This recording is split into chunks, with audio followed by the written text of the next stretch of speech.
اعوذ باللہ من الشیطان الرجیم بسم اللہ الرحمن الرحیم الحمد للہ رب العالمین والصلاة والسلام علی اشرف الانبیاء والمرسلین وآلہ الطیبین الطاہرین۔ اعوذ باللہ من الشیطان الرجیم۔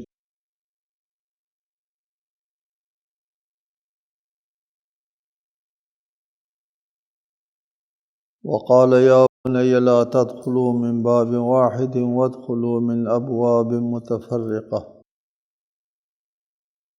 وما اغنی عنکم من اللہ من شیء ان الحکم الا للہ علیہ توکلت وعلیہ فلیتوکل المتوکلون۔ سورہ یوسف آیت 67۔ اور یعقوب نے کہا، بیٹو تم سب ایک ہی دروازے سے داخل نہ ہونا بلکہ الگ الگ دروازوں سے داخل ہونا، اور میں اللہ کے مقابلے میں تمہارے کچھ بھی کام نہیں آ سکتا۔ حکم صرف اللہ ہی کا چلتا ہے، اسی پر میں نے بھروسہ کیا اور بھروسہ کرنے والوں کو اسی پر بھروسہ کرنا چاہیے۔ حضرت یعقوب کے فرزندان دوبارہ بنیامین کو لے کر مصر جا رہے ہیں۔ ان کو روانہ کرتے ہوئے حضرت یعقوب ان کو نصیحت فرماتے ہیں کہ جب دربار میں داخل ہونا تو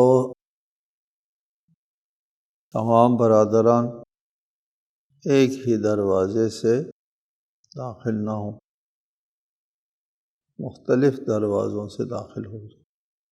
اس کا کیا مطلب تھا کہ یہ حکم کیوں دیا حضرت یعقوب نے؟ مفسرین کو بہت سے اختلافات ہیں اس مسئلے پر۔ اکثر یہ فرماتے ہیں کہ چشم بد سے بچنے کے لیے یہ حکم دیا تھا کہ 11 برادران جو ہیں وہ بیک صف ایک دربار میں داخل ہو جائیں، اور پھر اس شکل و سیما کے لوگ ہیں جو کنعان کی شکل و صورت اور مصر کی شکل و صورت سے مختلف بھی ہیں، زیادہ حسین و جمیل باروب لوگ ہیں، اور یہ دربار میں ایک صف میں اور ایک ساتھ ایک دروازے سے داخل ہو جائے تو ہو سکتا ہے کہ چشم بد کے شکار ہو جائے۔ اس لیے کہا مختلف دروازوں سے داخل ہو جاؤ، لوگوں کی توجہ آپ لوگوں کے اوپر نہ پڑیں۔ چشم بد کے سلسلے میں بھی احادیث موجود ہیں، اور اس میں کہا ہے کہ بہت سے لوگ قبروں میں، انسان قبروں میں، اور بہت سے جانور دیگوں میں چشم بد کی وجہ سے پہنچ جاتے ہیں۔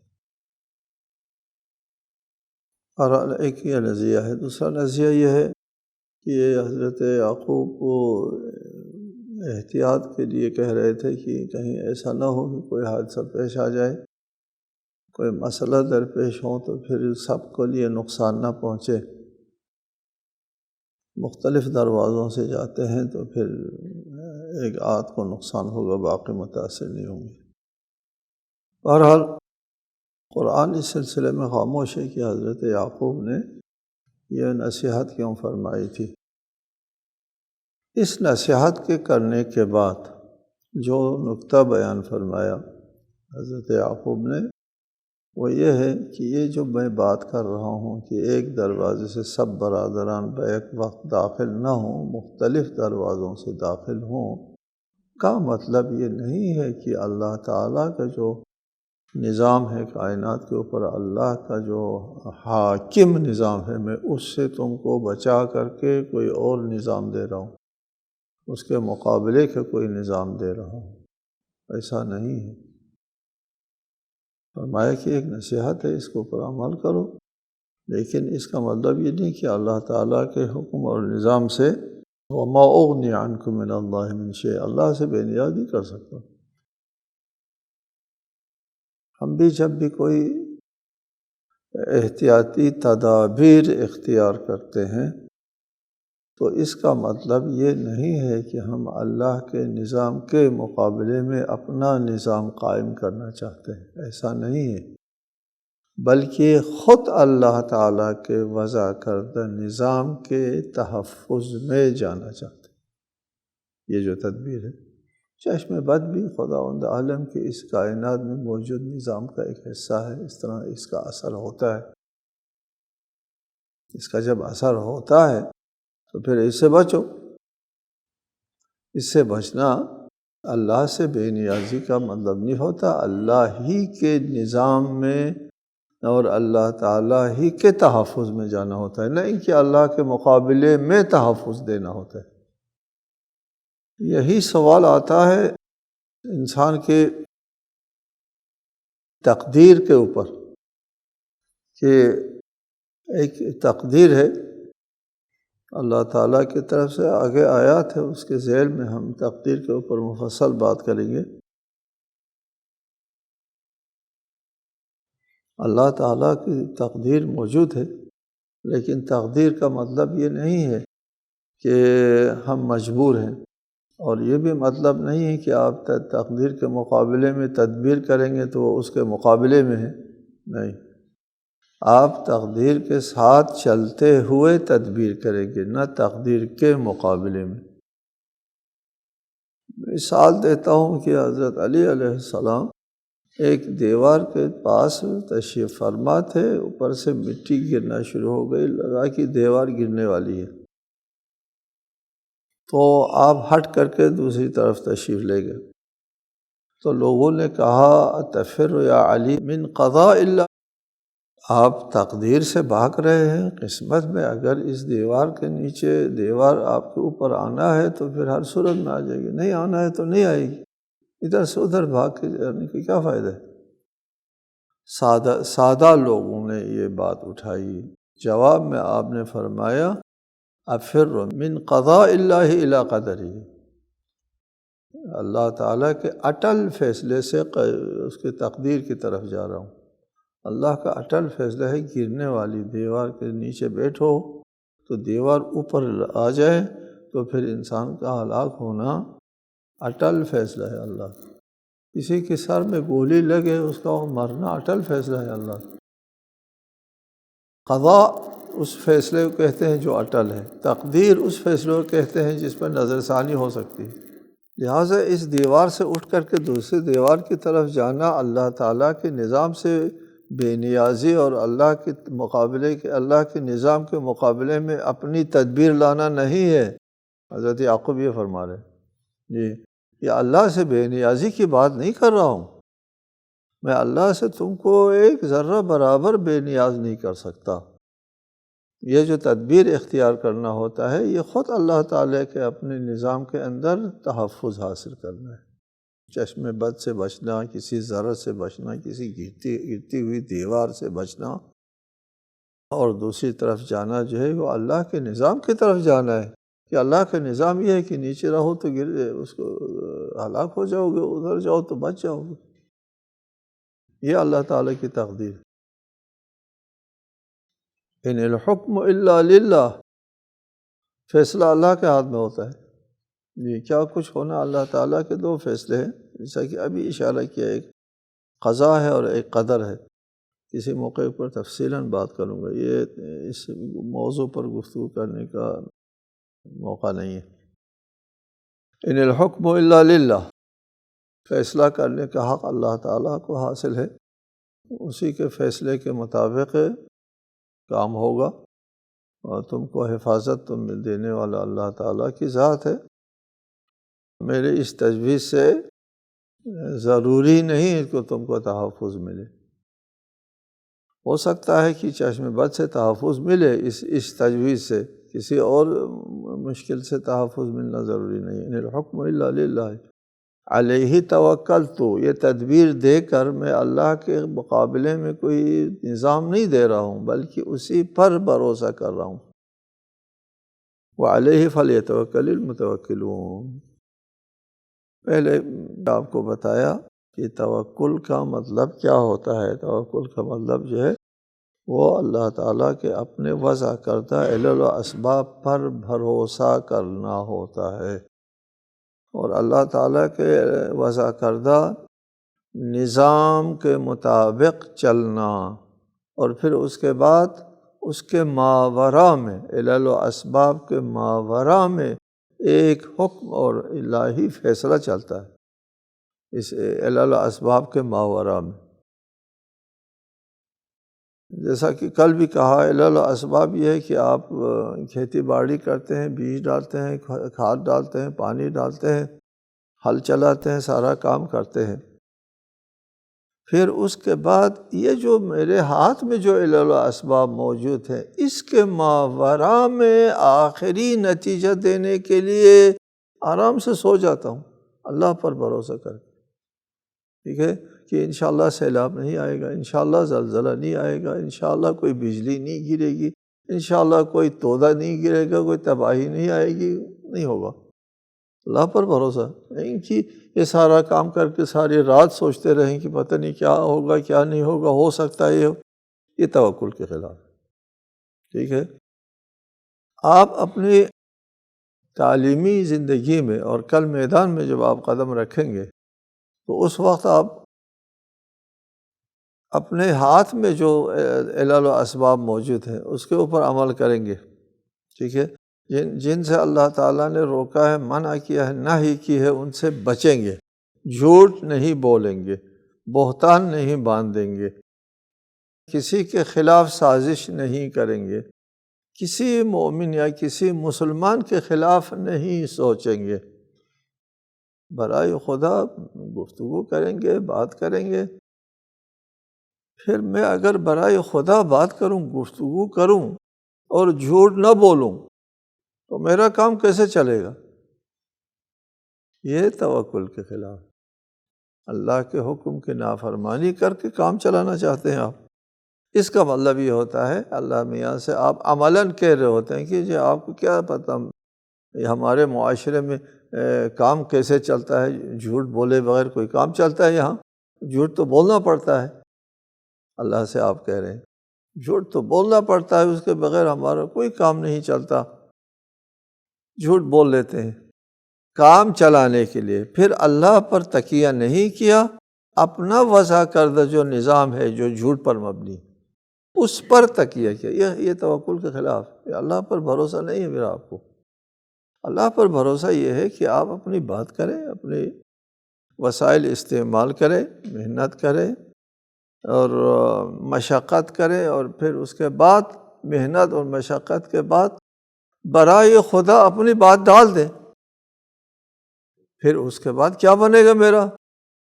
اللہ ہے، اس پر ایمان رکھو۔ کیا بنے گا کیا مطلب؟ کوئی والی وارث نہیں ہے تمہارا، یہ کوئی ایک ایسی ذات ہے تمہارے پیچھے جو ارحم الراحمین، جو ماں سے، ماں کی مامتا سے بھی زیادہ مہربان ہے، اور اس پر بھروسہ کرو۔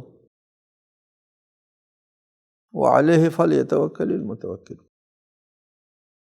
وَلَمَّا دَخَلُوا مِنْ حَيْثُ أَمَرَهُمْ أَبُوهُمْ مَا كَانَ يُغْنِي عَنْهُمْ مِنَ اللَّهِ مِنْ شَيْءٍ إِلَّا حَاجَةً فِي نَفْسِ يَعْقُوبَ قَضَاهَا وَإِنَّهُ لَذُو عِلْمٍ لِمَا عَلَّمْنَاهُ وَلَكِنَّ أَكْثَرَ النَّاسِ لَا يَعْلَمُونَ۔ اور جب وہ داخل ہوئے جہاں سے ان کے والد نے انہیں حکم دیا تھا، تو کوئی انہیں اللہ سے بچانے والا نہ تھا مگر یہ کہ یعقوب کے دل میں ایک خواہش تھی جسے انہوں نے پورا کر دیا، اور یعقوب یقیناً صاحب علم تھے، اس لیے کہ ہم نے انہیں علم دیا تھا، لیکن اکثر لوگ نہیں جانتے۔ لما دخلوا من حیث امرهم ابوہم، جس طرح حضرت یعقوب نے ان کو حکم دیا تھا کہ ایک دروازے سے داخل نہ ہو، مختلف دروازوں سے داخل ہو، تو ان لوگوں نے یہی طریقہ اختیار کیا، مختلف دروازوں سے داخل ہوئے،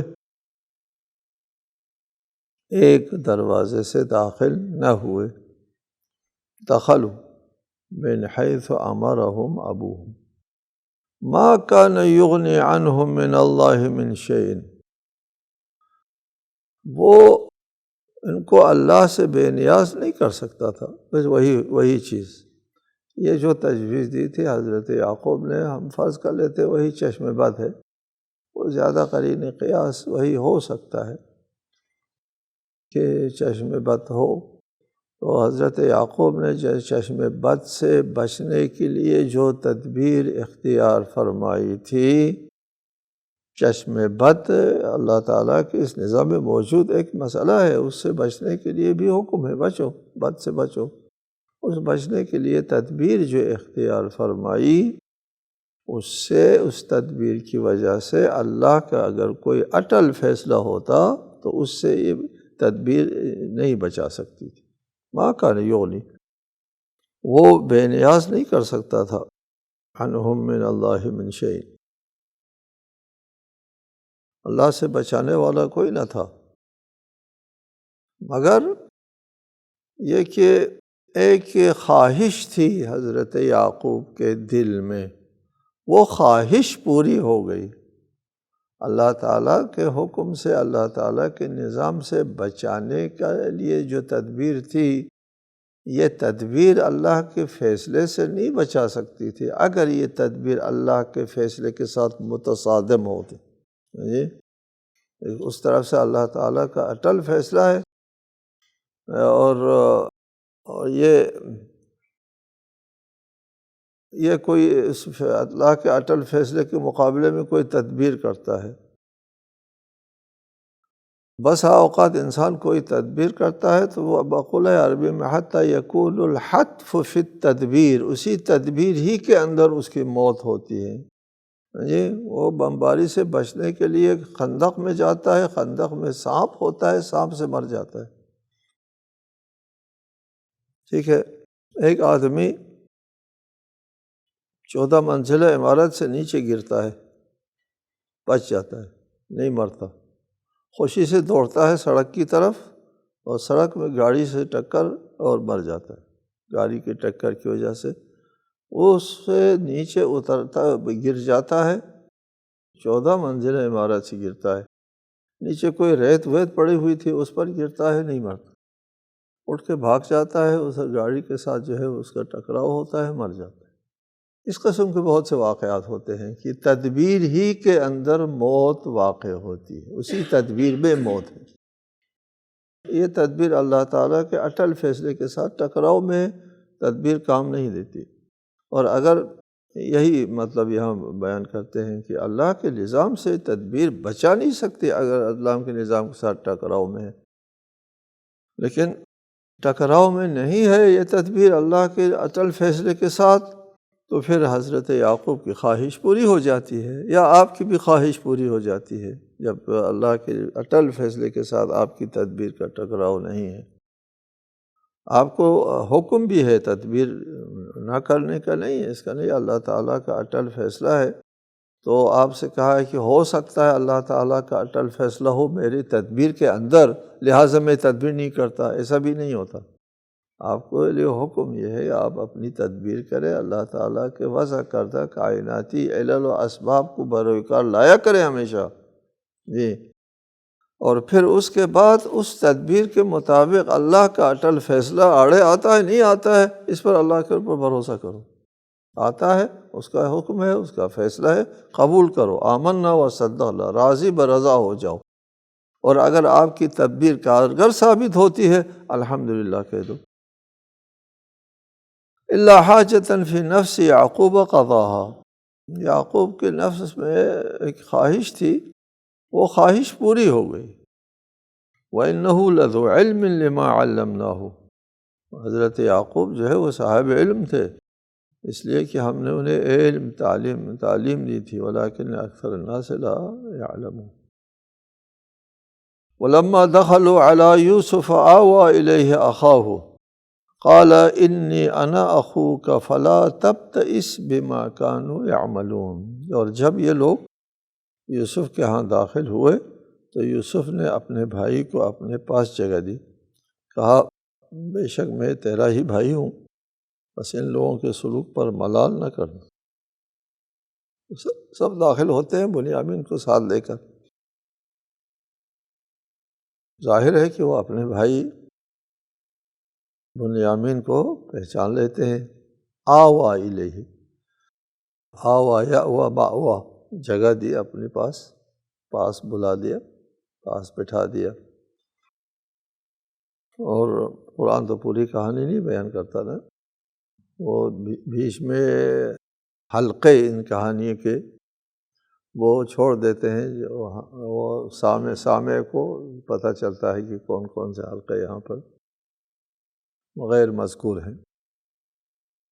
وہ سب داخل ہو گئے اور بنیامین کو اپنے پاس جگہ دے دی، یعنی ہو سکتا ہے الگ جگہ پر خلوت میں بلا لیا، باقیوں سے ہٹ کے خلوت میں بلا کر کے بتا دیا کہ میں آپ کا بھائی ہوں۔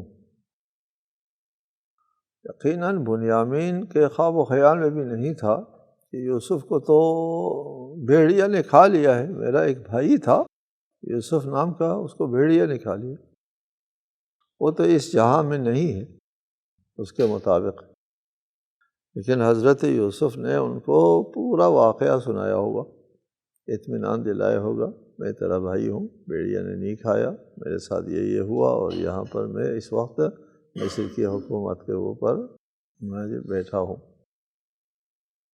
قال انی انا اخوک، میں تیرا بھائی ہوں، فلا تبتئس، نالاں نہ ہونا، بما کانوا یعملون، یہ آپ کے ساتھ کرتے جو کچھ کرتے رہے، میرے ساتھ کرتے رہے۔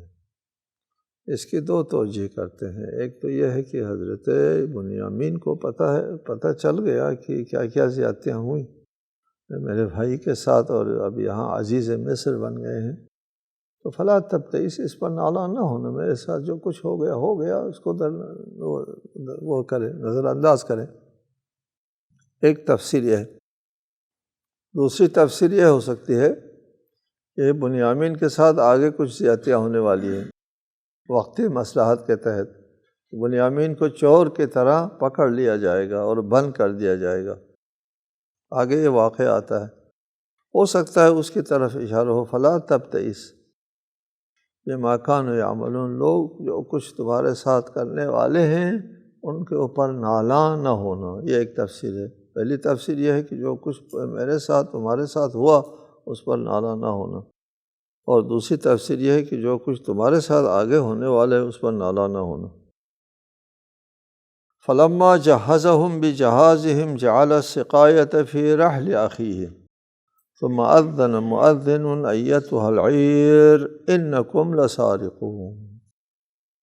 پھر جب یوسف نے ان کا سامان تیار کر لیا تو اپنے بھائی کے سامان میں پیالہ رکھ دیا، پھر کسی پکارنے والے نے آواز دی، اے قافلہ والو تم چور ہو۔